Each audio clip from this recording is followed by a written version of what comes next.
उसके अनभिज्ञाता उन दोनों का विरेचन में अंतर दृष्टम ही लोग है। उन दोनों के विरेचन में लोग बहुत अंतर है। मिठास के आनंद में तो अंतर आ ही गया और उसका विरेचन में भी अंतर आ गया। और कई लोगों को एक फल के त्रिफला खाने पर भी नहीं होता उनको, और कई लोगों को एक फल के त्रिफला खाने पर भी नहीं होता, उनको क्या कहा है? उनको विरेचनी गोली खानी पड़ती नहीं, विरेचनी गोली खाएंगे तब सोच। और आजकल तो दूसरी साधन आ गया है नहीं क्यों? हाँ, सवेरे सवेरे ताली बजाते रहते भजन करते हुए विचार नहीं, तब जाके हो जाता है सोच। कीर्तन गाते ना खैनी।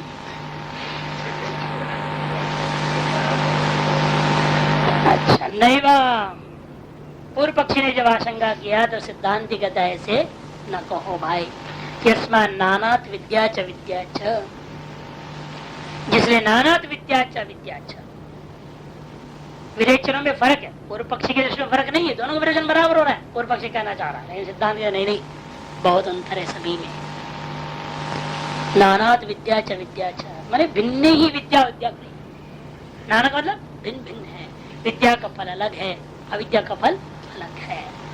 तू शब्द अक्ष व्यावर्त, तू शब्द पक्ष का व्यावर्तन करने के लिए है। पूर्व पक्ष का व्यावर्तन कर पक्ष है, पूर्व पक्ष को व्यावर्तन करने के लिए ही तू शब्द का प्रयोग हुआ है।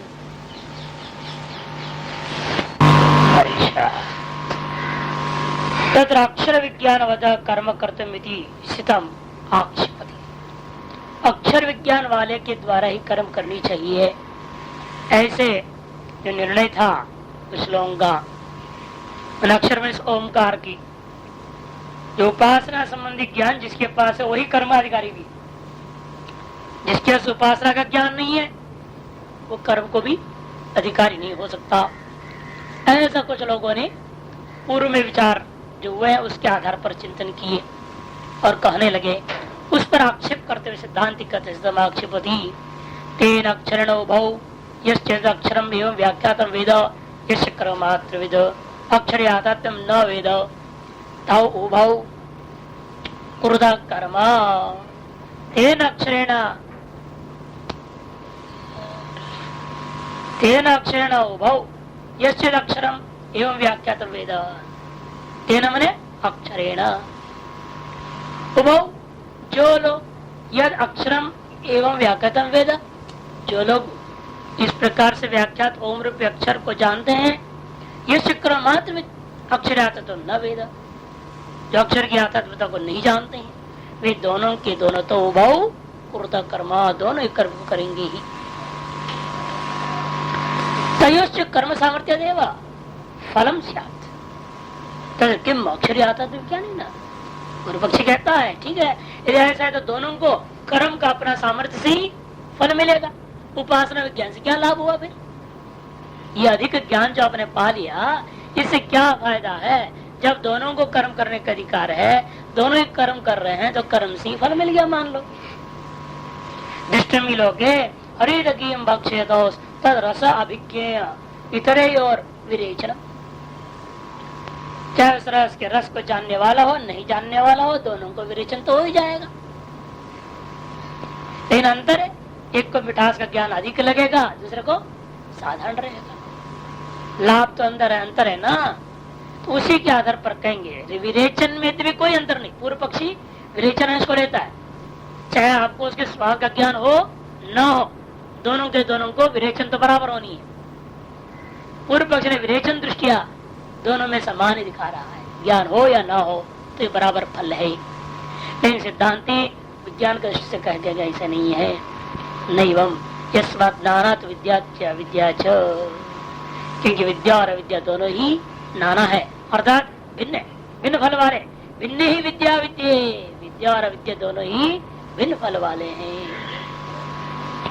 तू शब्द पक्ष व्यावृत्ति, जो तू शब्द है वो पक्ष को व्यावृत्ति करने के लिए है, तो पूर्व पक्ष का व्यावृत्ति करने। न ओंकार से कर्मांगत मात्र विज्ञान में। अरे ओंकार जो है कर्म का अंग है, इतने मात्र जान नहीं रहे हैं हम, बल्कि इससे हम अधिक कुछ जानने जा रहे हैं या जान चुके हैं अभी। क्या? रसतम आपति समृद्धि गुण विज्ञान, रसतम आपति और समृद्धि गुण वाला यह विज्ञान। इतना ही नहीं, इससे भी और अधिक भी है। जो केवल कर्मकांडी है उसको तो इतना ही ज्ञान रहता है, उद्गीत अवय ओम है, प्रत्येक अलग अलग अवय ओम को पहचान लेता है। लेकिन उससे ज्यादा विज्ञान यह है कि उस ओम में आपने क्या क्या गुण पा लिया, रसतमत्व, आप्तिमत्व, समृद्धिमत्व रूपी गुणत्रय से विशिष्ट होकर के आपने उसको जान लिया। इतना ही नहीं, इससे भी अधिक है, किंतरी तथोप्य अधिकम। इतना ही जानते हैं ऐसी बात भी नहीं है, इससे भी अधिक जानते हैं। क्या? तस्मात् तद अंगाधिक्यात् फलाधिक्य मित्र। इसलिए अंगगत ज्ञान अधिक्यता के कारण से ही फलाधिक्यता भी आपको मन नहीं पड़ेगा। दृष्टि में लोक, जैसे देखो लोक में देखने मिलता है, दृष्टान दे रहे वणिक शवर पद्म राग आदि मणि विक्रय, वणिजो विज्ञान आधिक्य फल आधिक्य। वणिक है बनिया लाला है और दूसरा शबर है, दोनों बहुत फर्क है ना। भील, जो भील होते जंगलों में रहते हैं उसको कुछ मणियां मिल गए और वो मणियों को बेचने आया दुकान में।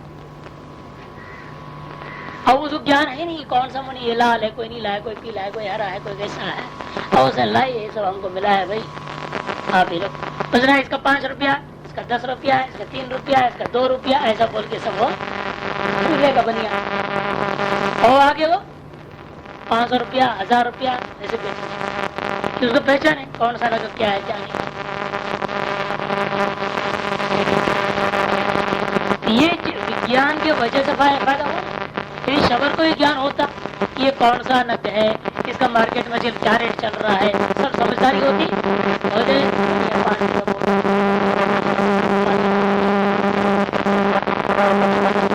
विज्ञान के अभाव से क्या हुआ, और दुनिया को विद्या के कारण से उसी प्रकार यहाँ पर भी केवल कर्म को जो वो शबर के समान है, और उपासना विशिष्ट कर्म ज्ञान वाला है वो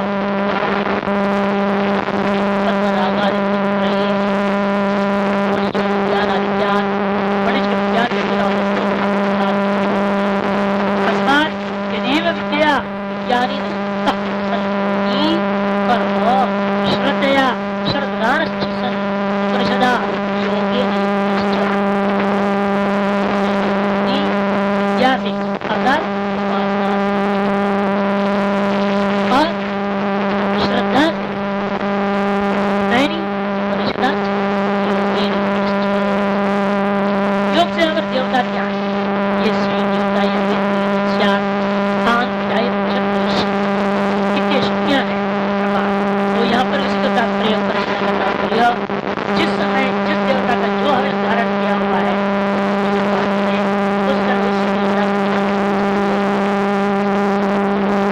इसको यहाँ पर कर दिया।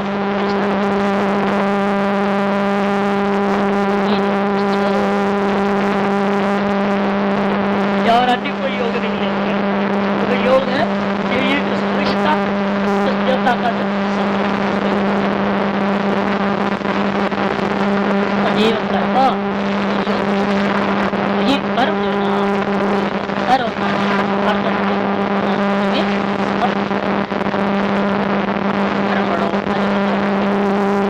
आवित कर्मणो अधिक फल, आविद्वान के कर्म की अपेक्षा से ये जो कर्म है वीरवत्तर वीरवत्त हो गई है, वीरवत्तर क्यों है, हर प्रचोदय कहाँ किसके अपेक्षा से श्रेष्ठ है, किसने कर्मणो अविद्वान के द्वारा कर्मों की अपेक्षा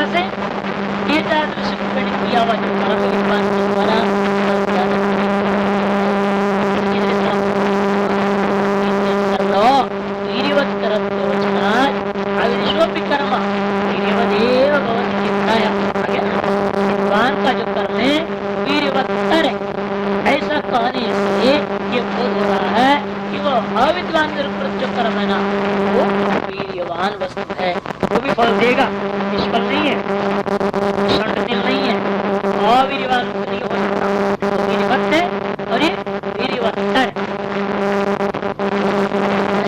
कर्म ने अधिकार, इसलिए अविद्वान को कर्म में अधिकार ही नहीं है, ऐसा उचित नहीं है समझना। क्या प्रमाण है? कद औषधि कांडे अदृशम के आत्मदर्शना, इसी छांदोग्य परिषद के अंदर औषध चाक्रायण का प्रमाण आएगा, उस कांड में आप देखोगे अविद्वान है ना, अविद्वान लोग वहाँ कांड कर रहे हैं, उनको तो का ज्ञान नहीं, देवता का ज्ञान नहीं, किसी चीज का ज्ञान नहीं है, और कर्म कर रहे हो उस औषध चाक्रायण जाता है और कहते हैं कि आप देवता को जाने बिना ये प्रस्तुता, यदि आप इस देवता जो आयत 23 को आप नहीं जानते और इसका प्रस्तुति करोगे तो तुम्हारा गर्दन कटी गिर जाएगा। चुप हो जाता है, रुद्राते के पास सबके पास इससे जाता है, कोई भी व्यक्ति वहां नहीं। और कर्म हो गया, कर्मकांड जाता है, तो यजमान वहां प्रार्थना से करेगा, महाराज हम तो आपको बहुत खोजे, आप मिले नहीं, क्योंकि गांव में अकाल पड़ गया तो गांव से चला गया, सब गांव खाली हो गई, इसमें मिले नहीं थे, आते हो मजबूरी में वैसे जैसे जैसे मिल गया, जो साधारण कर्म ज्ञान मात्र वाले उनसे जो है कर्म करवा रहे थे। इसलिए जब आपसे निवेदन करता हूँ आप ये आचार्य हो जाइए शिव जी का, ऐसे कैसे होगा, एक आचार्य का वर्ण कर चुके हो, दोबारा आचार्य कहाँ से आ जाएगा दूसरा है, ये तो नहीं हो सकता। इसलिए ऐसे करना, जो इन सब को दक्षिणा जितना दोगे उतना मेरे को दे देना और मैं इनको सब देता हूँ और मेरे देख रेख में यज्ञ बाहर में रह करेंगे, देख लेंगे सबका। फिर उनको तथा देवता का ज्ञान दिया और फिर अपना बाहर बैठ गया।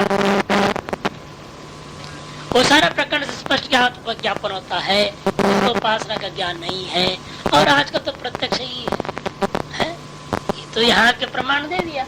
और इस कलयुग में तो जितने कर्म कांड हो रहे हैं अधिकतर किसी को भी उपासना का ज्ञान ही नहीं है। कर्म हो रहे कि नहीं हो रहे, फल भी मिल रहा है, ऐसे नहीं फल नहीं मिलते, जितना मिले पूरा मिले, ना मिले अधूरा मिले, जैसा मिले मिल तो रहा है कुछ न कुछ। इसलिए कहते हैं औषध्याधिकार में प्रमाण है, अविद्वान को भी आर्थ चीज देखने को मिलता है, अतः कर्माधिकार मानना ही होगा। रसतमो आपती समृद्ध गुण अक्षरम एकम उपासनम। एक और बात कहने जा रहे हैं भाष्यकार, ये तीन पृथक पृथक उपासना नहीं समझना। रसतवत्व गुण विशिष्ट ओम अलग उपासना है, आपतित्व गुण विशिष्ट ओम अलग, समृद्धित्व विशिष्ट गुण ओम अलग है, ऐसा भ्रांति न करें। तीनों मिला करके एक ही उपासना है, क्योंकि तीनों के अंदर कहीं भी अलग अलग विधि नहीं आया, फल वाले अलग आया। वो तो कौन है, वो दोनों नियम ने पहले बता दिया, अंग का भी फल हो सकते हैं, उससे मुख्य फल का बाद नहीं होता है। मुख्य फल तो जो कर्म का वो रहेगा, ये तो उपासना के भी अंगों का गुण विशेष का फल विशेष कथन मात्र हुआ है, इतने मात्र से जो मुख्य फल का बाद होता नहीं। लेकिन पृथक उपासना मानने के लिए विधि की अपेक्षा है, लेकिन यहाँ कहीं ऐसा पृथक विधियां नहीं है। इसे कहते हैं मध्य, युक्ति दे रहे भाषा हेतु दे, मध्य प्रयत्नांतर आदर्शना, अर्थात मध्य में कोई पृथक विधि नहीं है।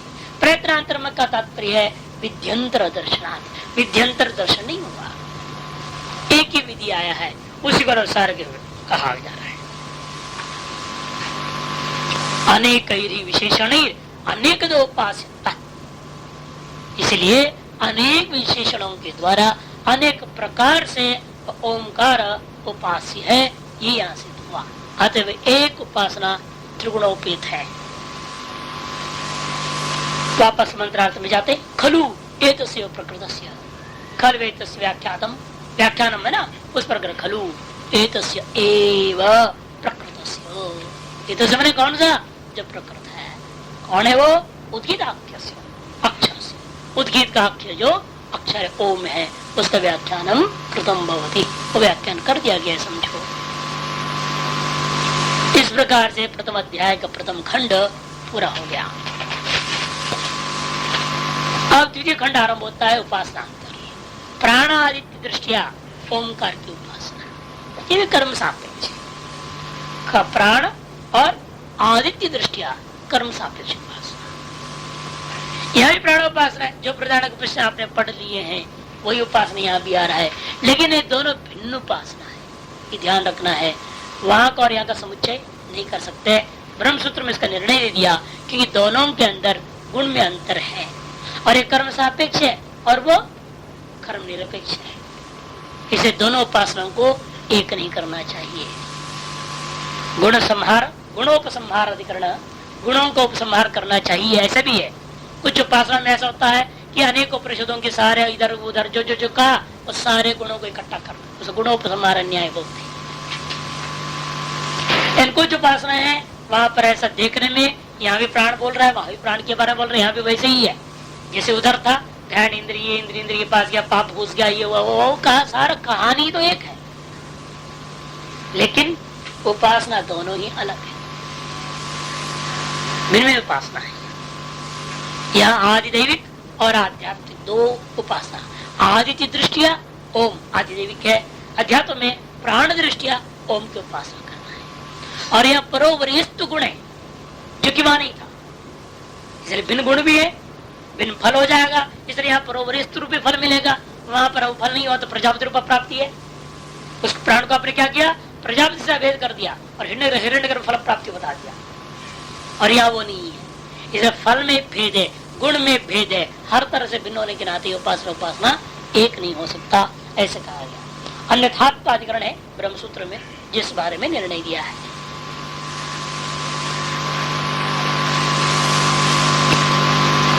ब्रह्मसूत्र 3:6 से 8 तक, 6, 7, 8 3 सूत्रों में, तीसरे अध्याय तीसरे पाद छठे सूत्र से 8वें सूत्र तक 3 सूत्रों में इस पर विचार किया। उस अधिकरण का नाम है अन्यथात्वाधिकरण। उस अधिकरण में ब्रह्मसूत्र ने निर्णय दिया ये दोनों ही भिन्न वस्तु है। देवा आसुरा वै यत्र संयेतिर उभय प्राजापत्यास तद्ध देवा उद्गीतम आजरुहो अनेनैनान अभिभविष्यामइति। देव और असुर जिस समय दोनों का बीच में लड़ाई लड़ना शुरू हो गया, दोनों युद्ध करने लगे, और यदि भी दोनों के दोनों ही प्रजापति की संतान है, प्राजापत्या हो गई, प्राजापत्या प्रजापति के पुत्र देवता और असुर, ये दोनों किसी निमित्त से परस्पर युद्ध करने लगे। देवता से वही है जो आज अर्थ किया था, यहाँ पे भाषाकार स्पष्ट बोलेंगे ही, शास्त्रीय वृत्तियां। और असुर का तात्पर्य है स्वाभाविक वृत्तियां, लौकिकी और शास्त्र संबद्ध जो लौकिकी जो स्वाभाविक वृत्तियां हैं वो असुर है। आप प्रत्येक के अंदर होता ही है, शुभ वृत्ति और अशुभ वृत्तियों की आपस में लड़ाई चलता है।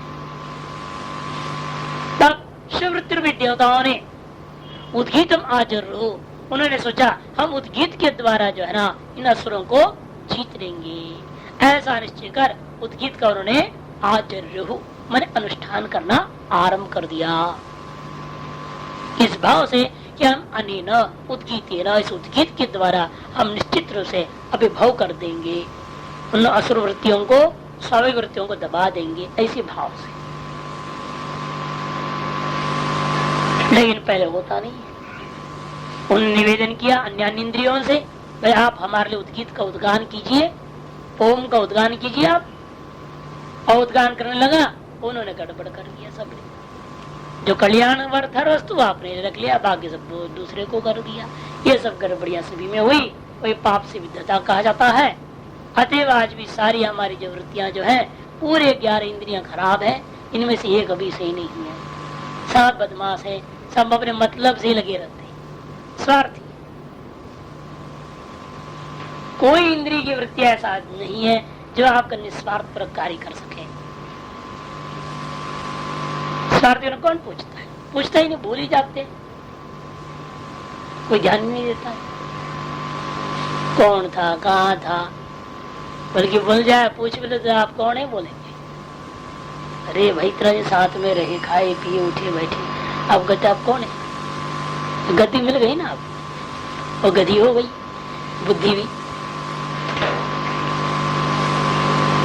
ये बड़ा मुश्किल हो जाता है। तो एक कारण ये कि सारी इंद्रियों में जो है ना, सकल अंतःकरण से लेकर के मन बुद्धि अहंकार सब के सब प्राण को छोड़कर बाकी सब। और इसी प्रकार देविक में देखोगे ना, सभी में स्वार्थ भाव है। कोई ऐसा देवता नहीं है, सुरा नर मुनि, इसलिए तीनों को ना सुर भी गिना है सबसे पहले।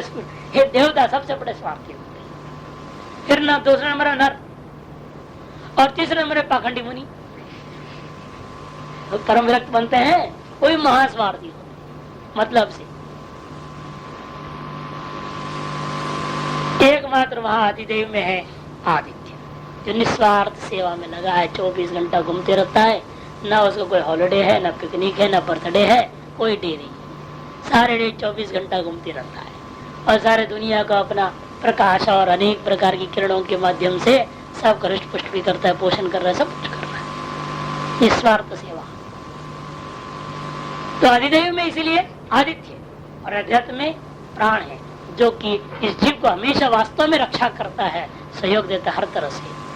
बाकी सारी चीजें स्वार्थ परायण है, ये बात यहाँ सिद्ध करना चाहते हैं। अतः प्राण दृष्टिया ओम की उपासना और आदि दृष्टिया ओम की उपासना करना है। अच्छा, भाष्यकार देवासुरा देवाश्च असुराश्च। देवा कौन है ये? दिव्यते चोदनार्थस्य शास्त्रोद्भाषिता इंद्रिय वृत्तिः।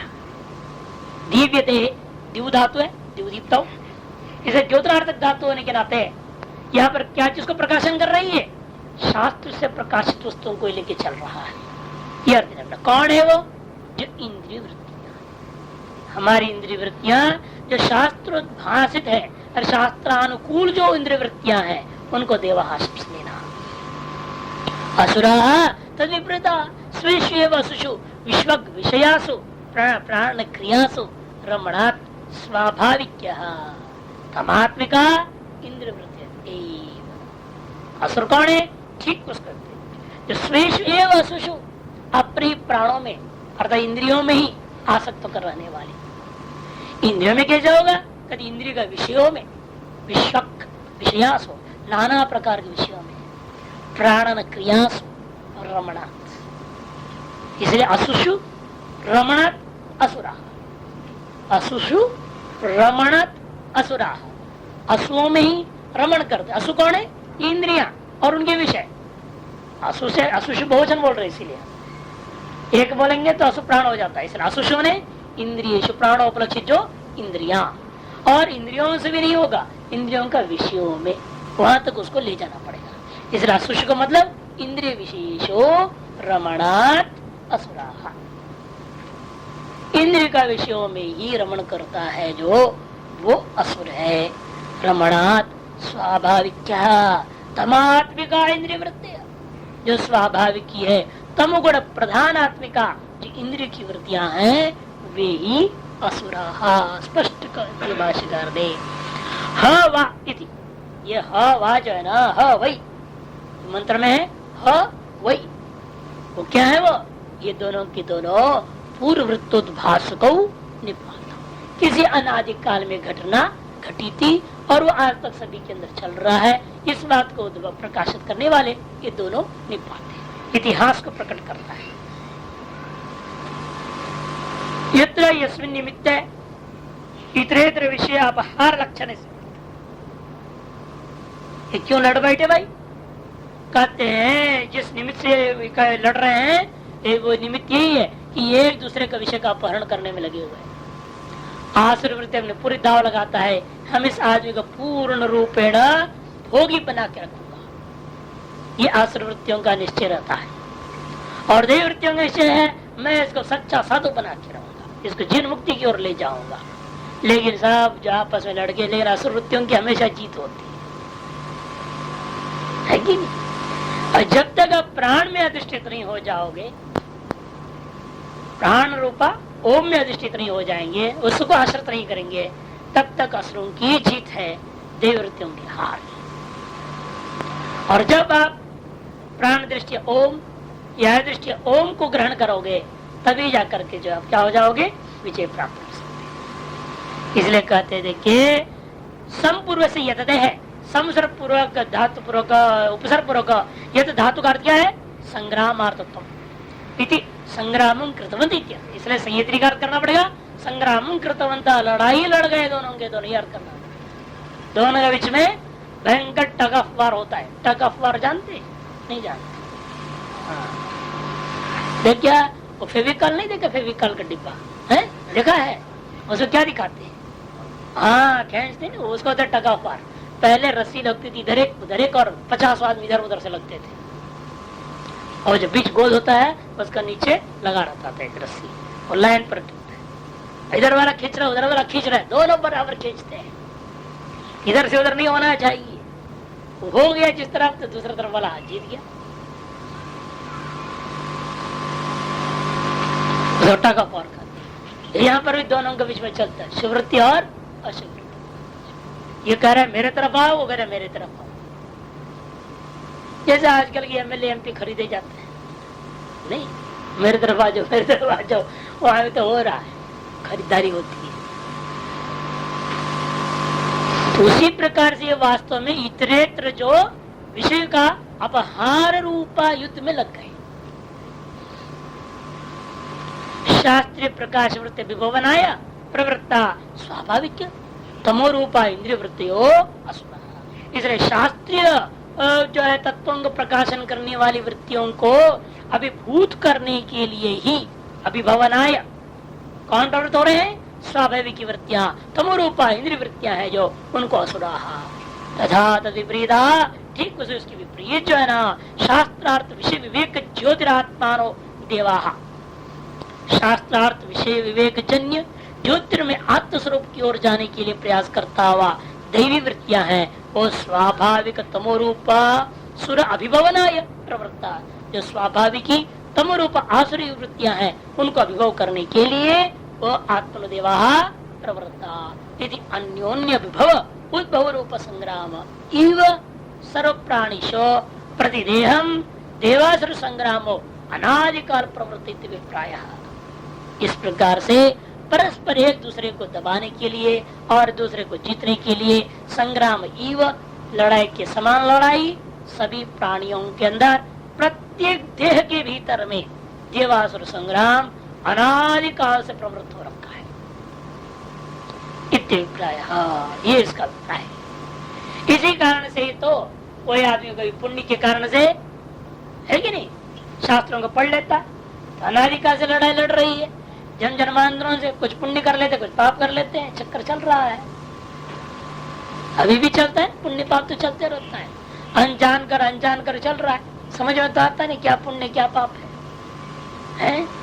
विशुद्धत्व गुण वाला प्राण की उपासना को अध्ययन कर रहे हैं और विशुद्ध हो तो अविशुद्ध हो तो कुछ पता ही नहीं चलता, क्या पवित्र है क्या अपवित्र जानकारी ही नहीं है या नहीं। झूठा क्या है झूठा क्या नहीं है मालूम है, पूरा किसी ज्ञान ही नहीं।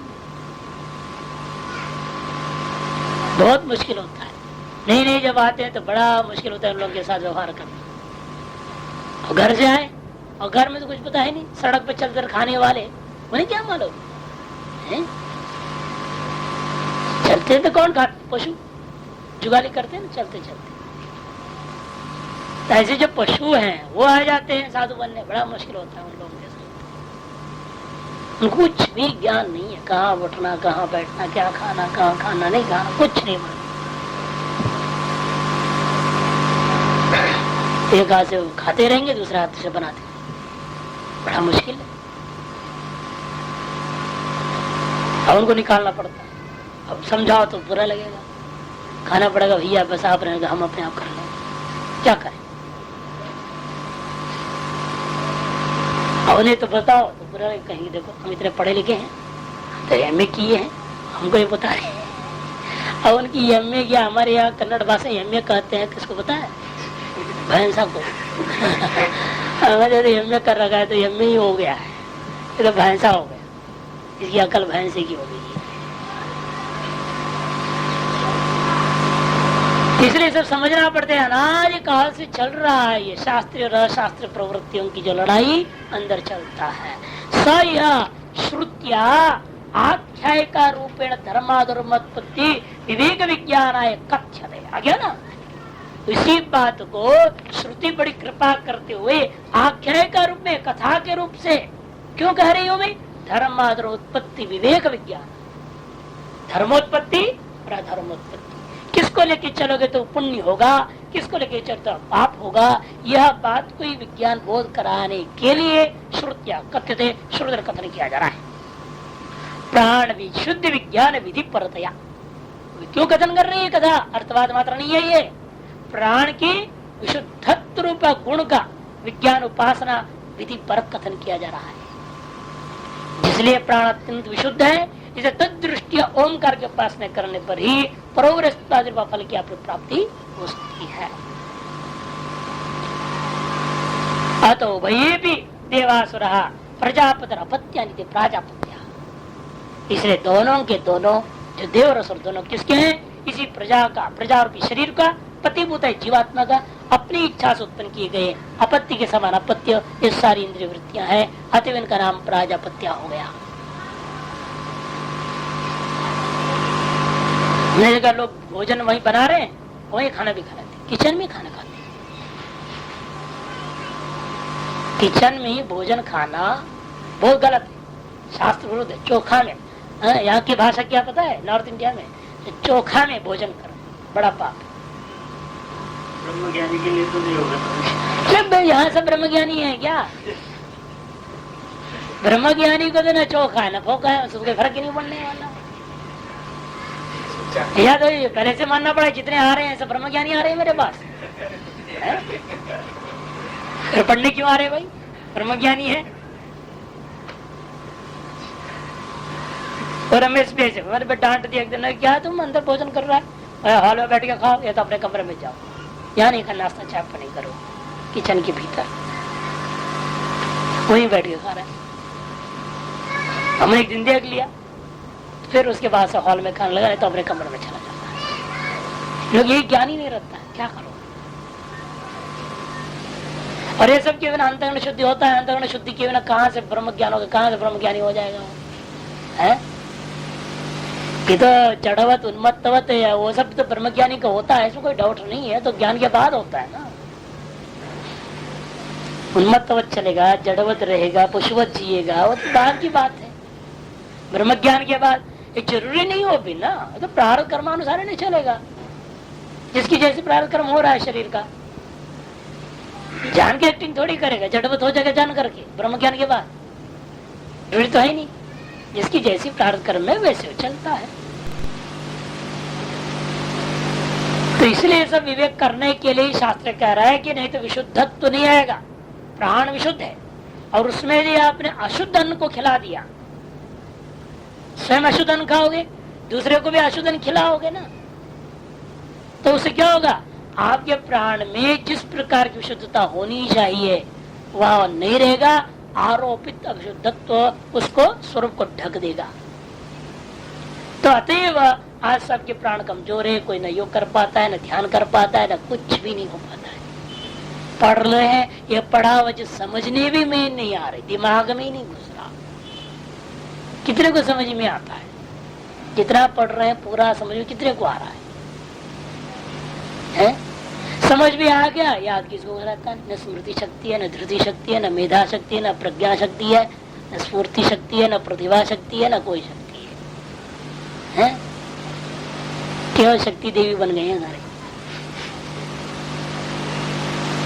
कारण क्या है कि प्राण को अविशुद्धता पूर्वक अन्न भी नहीं दे रहे हैं, तो प्राण कैसे पुष्ट होगा? शुद्ध अन्न देना चाहिए। जिस विधि से प्राण को अन्न देने का बताया गया है श्रुति स्मृति में, उसी विधि से अन्न को खिलाना चाहिए। बनाओ भी पवित्रता के साथ, खाओ भी पवित्रता के साथ, खिलाओ भी पवित्रता के साथ, ताकि प्राण के जो विशुद्धत्व है वह अपने आप में स्पष्ट रहे, शुद्ध रहे और अव्यक्त न रहे, अभिव्यक्त रहे। तभी जाकर के तार जो विशुद्ध सूक्ष्म प्राण है उसके सामर्थ्य से आपकी बुद्धि में सारी क्षमताएं अपने आप जगती जाती है। इतनी जग सकती। लोग कहते हैं हम इतना रटते हैं, कुछ नहीं होता है। कारण यही है, क्या खाना नहीं क्या नहीं खाना ये भी पता नहीं। शुद्ध अशुद्ध का ज्ञान नहीं तो कैसे होगा? दवाइयों को बताने से फायदा नहीं। दवाएं क्या करेंगी? आपके संस्कार को थोड़ी बदल सकती है। आपको खुद को बदलना पड़े, खुद को समझना पड़ेगा हर चीज को। कुछ देख के सीखो, कुछ करके सीखो, नहीं कुछ सुन के सीखो। अरे सीखना ही नहीं जिसको उसको क्या बताओ। लोग ऐसे हैं कि ठीक है महाराज जी का स्वभाव वो तो बोलते ही रहते हैं, उनका स्वभाव है बोलना, लेकिन हमें तो अपना जो करना है सो करना है। ऐसे उल्टे खोपड़ी वाले के लिए क्या करोगे? सारे शास्त्र इसलिए बेकार हो। और शास्त्र तो पूरा प्रयास में है कि आपको किस तरह से हम बोध करा लें। प्रजापति कर्म ज्ञान अधिकृत पुरुष, या प्रजापति से कौन लेना? इसीलिए जो कर्म और उपासना में अधिकृत पुरुष है। या प्रजापति से कौन ले रहे हैं हम? जो कर्म और उपासना में अधिकृत है। हम सब के सब कर्म और उपासना में अधिकृत में गिने जाएंगे। यावत जीवन मुक्ति नहीं हुई तब तक आप नित्य नियमित कर्म और उपासना के अधिकारी हैं। और विवाह आदि हो गया तो श्रोत स्मार्थ अन्य कर्म भी उसके सर पर चढ़ जाएगा। यह विवाह आदि नहीं है तब तक तो नित्य नियमित कर्म एवं उपासना इसमें अधिकृत है। ये जो अधिक पुरुष है वही यहाँ पर प्रजापति शब्द से ले रहा है। पुरुष एवोक्तम अयम एवं महान प्रजापति श्रुत्यंतरा। श्रुत्यंतर कहा भी है पुरुष ही उक्त है और यही महान प्रजापति है। तस्य शास्त्रीय स्वाभाविक कर्णवृत्तयो विरुद्धा अपत्यानि इव तदुद्भवता। ऐसे कर्म उपासना पुरुष का ही तस्य ही शास्त्रीय और स्वाभाविक की कर्णवृत्ति इंद्रिय वृत्तियां हैं, समझो, जो कि परस्पर अत्यंत विरुद्ध हैं। अपत्यानि इव, ये अपत्ति के समान अपत्य है। क्यों? उसी प्रजापति के संकल्प से ये सब उत्पन्न होते हैं। तदुद्भवत्वा तत्र उत्कर्ष अपकर्ष लक्षण निमित्ते देवा उद्गीतम उद्गीतम उद्गीत भक्ति उपलक्षितम औदगात्रम कर्म आचरुः आहृतवन्तः। उत्कर्ष और अपकर्ष रूपा निमित्त को लेकर के देवताओं ने उद्गीत को अर्थात क्या है? उद्गीत अवयव को से उपलक्षित औदगात्र कर्म, उद्गाता के द्वारा किए जाने वाले जो उद्गान रूपा जो कर्म है उसको उन्होंने आश्रित किया। आहृतवन्तः, उसको ग्रहण किया। इसके माध्यम से हम जीत लेंगे इस भाव से। तस्यापि केवलस्य असंभवात् ज्योतिष्ठोमादि आहृतवन्ति अभिप्राय। लेकिन वो भी केवल उद्गान कर्म को आप जो है आश्रित नहीं कर सकते, क्योंकि केवल उद्गान कर्म तो होगा ही नहीं, कहीं होगा तो वो कर्म में ही होगा। अतएव इसका तात्पर्य हुआ ज्योतिष्ठोमादि को उन्होंने आश्रित किया। ज्योतिष्ठोमादि याग का अंगभूत उद्गान के उद्गाता के उद्गान कर्मांगभूता जो क्या उद्गीत है उसका भी अवयवभूता जो ओम है उसको आश्रित किया। तत्किमर्थम आचरो, ऐसा उन्हें किस लिए जो आश्रित किया? तद अनेन कर्मणा एनान असुरान अभिभविष्यामि संतः। एतादृश उद्गीत कर्म के द्वारा हम इन असुरों को निश्चय से अभिभूत कर देंगे, इन पर विजय प्राप्त कर लेंगे। इस भावना से उन्होंने जो अभिप्राय से वो आहरण किए। यदा चतुर्गीतम कर्म आजिहीर्षा तदा, जब अवतरणिका मंत्र के ऊपर में दिया है भाष्य में ऊपर एकदम है, यदा च तद उद्गीतम कर्म, जब उस उद्गीत कर्म को आहरण करने की इच्छा से आजिहीर्षव आहरण करने की इच्छा वाले देवता लोगों ने क्या किए? तेहरासिक्यम प्राणम उद्गीतम उपासां चक्रिरे तगंहासुराः पापना विविदुः तस्मात् तेनो वयं जिघ्रति सुरभि च दुर्गंधी च पापना ह्येष विद्धः। पहले देवताओं ने क्या किया? नासिका में रहने वाले घ्राण इंद्रिय देवता के पास गए। यहाँ भी घ्राण से इंद्रियाभिमानी देवता, जैसे प्रधान में आपने देखा है, घ्राण की उद्गीत रूप से उपासना की। घ्राण इंद्रिय देवता को ही पकड़ा और उसके माध्यम से उद्गीत रूप से उसकी उपासना की। तम आसुरा पापना विदुः, किंतु असुरों ने उस अधर्म और आसक्ति रूपा दो प्रकार के पापों से इस घ्राण देवता को बींद दिया। तस्मात इसी कारण से तेना पाप से बिंदित होने के कारण से ही उभयम जिगरती दोनों चीजों को सुनते हैं। क्या? सुर विचार दुर्गंध विचार। पाप नहीं ये शिविता, क्योंकि पाप से ये बीन दिया गया है। भाषा देहवा देवः नासिक्याम माने नासिकायाम भवम, नासिका में जो होता है ते कार्य करते देवा वे देवता लोग। नासिका में होने वाला जो घ्राणेन्द्रिय है वो भी किसको लेना? स्थूल इंद्र नहीं, क्षेत्रावंतम ग्रहण, और ग्रहणात्मानी देवता को ग्रहण किया।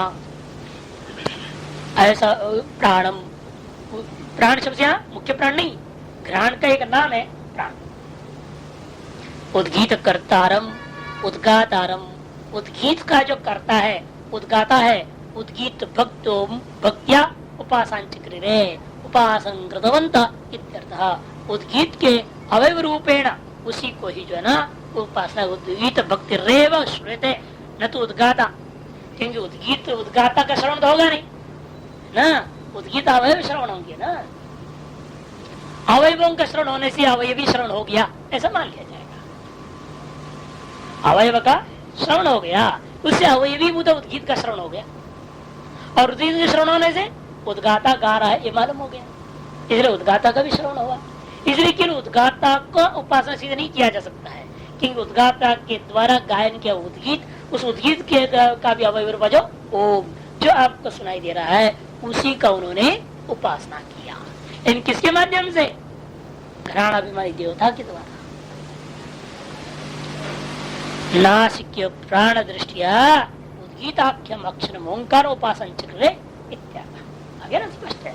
इसे नासिकाभिमानी देवता जो प्राण देवता है, उस देवता के दृष्टि से उन्होंने उद्गीताख्य जो अक्षर है ओंकार है उसकी उपासना की। एवं ये प्रकृतार्थ प्रत्यागो अप्रकृतार्थोपादान न कृतन स्यात्, ऐसा करने पर ही प्रकृत जो प्रकरण चल रहा है उसका अप्रत्याग पूर्वक अप्रकृतार्थ आदि को ग्रहण कर लिया, ये तरह से दोषारोपण भी नहीं हो सकता। प्रकृतार्थ प्रत्याग और अप्रकृतार्थ ग्रहण ये तरह से दोष नहीं रह जाता है।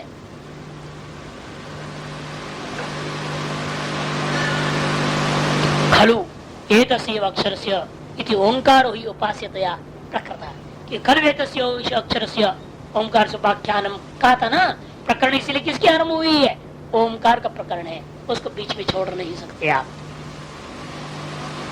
और यहाँ पर भी आनंदी ऋकार ने जहाँ पे शुरू हुआ था ये खंड, उसकी बिल्कुल शुरू में दिया है, देखो गुणत्र विशिष्ट मुद्गिता एवं भूतम ओंकाराख्यम अक्षरम परमात्म प्रतीकम तद्बुद्ध्योपास्यम इति उपदिष्टम इदानीम तस्यैव अक्षरस्य,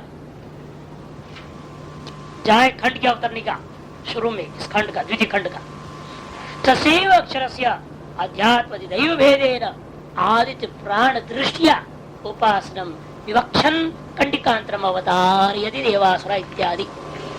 इस प्रकार से आपको बिल्कुल इस खंड का जो आरंभ हुआ था वहां पर अवतरण क्रम रहा है कि अलग चीज की उपासना नहीं हो सकती है। उसी ओम जो पूर्व खंड में प्रथम खंड में जिस ओम की आपने उपासना किया वह अन्य गुणों से उपासना कर रहे हो, अन्य दृष्टिया किया है, वहां पर गुणत्र विशिष्ट परमात्म दृष्टिया उस ओम का किया तो उपासना उसका अलग फल है। और आप क्या कर रहे हो? गुणत्र विशिष्ट आदि नहीं, प्राण आदित्य दृष्टिया उस ओम की उपासना करने जा रहे हैं, दृष्टि अलग अलग हो रहा है। वह परमात्म दृष्टिया किया, यह प्राण दृष्टिया कर रहे हैं, किया जा रहा है उसी ओम का उपासना। प्रकृतार्थ प्रत्याग प्रकृतार्थोपासना न करते खलु एतस्यैव अक्षरस्य इति ओंकारो उपास्यतया प्रकृता, वही प्रकृत है इसलिए उसी की उपासना कहना उचित होता है। ननो उद्गीतोपलक्षितम, उपलक्षितम ल नहीं है, उद्गीतोपलक्षितम कर्म आर्तवंत इति वोच। आपने कहा था उद्गीत से उपलक्षित कर्म को आहरण किया, अभी अभी आपने कहा था उद्गीत से उपलक्षित जो कर्म उस कर्म को आहरण किया। इदानीं में अवोच कथम नासिक प्राण दृष्टि ओंकार उपासन चक्र इत्यार्थ, और फिर आप बोल रहे हो अंत में उसका निचोड़ जब देने लगे, पूरा वाक्यार्थ जब प्रकट करने लगे, आप करने लगे प्राण दृष्टिया ओंकार को उपासना किए। कहां से घुस, कहां से कहां ले गए आप? पहले तो आपने कहा उद्गीत से उपलक्षित जो कर्म है उसको आश्रित किए, और अब कह रहे हो प्राण दृष्टि ओंकार की उपासना कर दी। दोनों में बहुत फर्क है।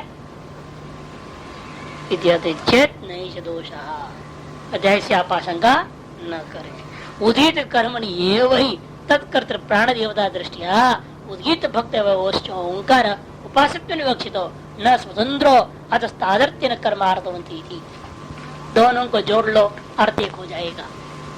तो उद्गीत के द्वारा उपलक्षित कर्म को आहरण किया, इसका तात्पर्य क्या है? कहे उद्गीत कर्मणि एव, उद्गीत कर्म में ही अभी आश्रित है। कैसे? लेकिन कहे ना तत्कर्तृ, उसका उद्गान कौन कर रहा है? मान के प्राण इंद्रिय कर रहा है, मैंने घ्राण इंद्रिय कर रहा है, और घ्राण इंद्रिय अभिमानी देवता उद्गान कर्म कर रहा है, ऐसे मान करके उस घ्राण इंद्रिय देवता में उसकी दृष्टि कर दिया। तत्कर्तृ प्राण देवता दृष्टिया भक्ति अवयवस्था ओंकार उपासित, उस दृष्टि से हमने क्या किया? उद्गीत भक्ति का अवयभूता जो ओंकार है उसी को उपास्य रूप में विवक्षा कर दिया, न स्वतंत्र। क्या स्वतंत्र कोई ओंकार के पास नहीं कर?